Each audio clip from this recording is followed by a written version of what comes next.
C'era la palazzina di pregio con tanto di maggiordomo e sauna dal costo di 25.000 euro alla settimana, ma anche l'ostello che ospitava 20 turisti a notte in condizioni igieniche disastrose nel blitz della Guardia di Finanza e Polizia Locale contro gli affitti abusivi a Venezia.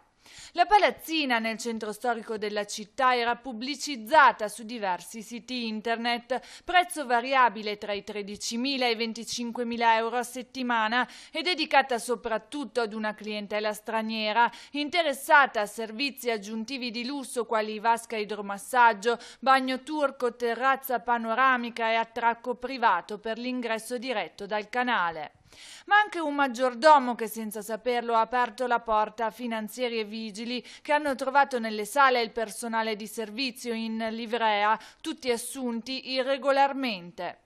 Peccato che l'attività di locazione fosse completamente sconosciuta al fisco e al comune di Venezia. Di tutt'altro aspetto invece l'ostello nel Sestier Cannareggio, anch'esso abusivo, che ospitava fino a 20 persone in condizioni igieniche disastrose.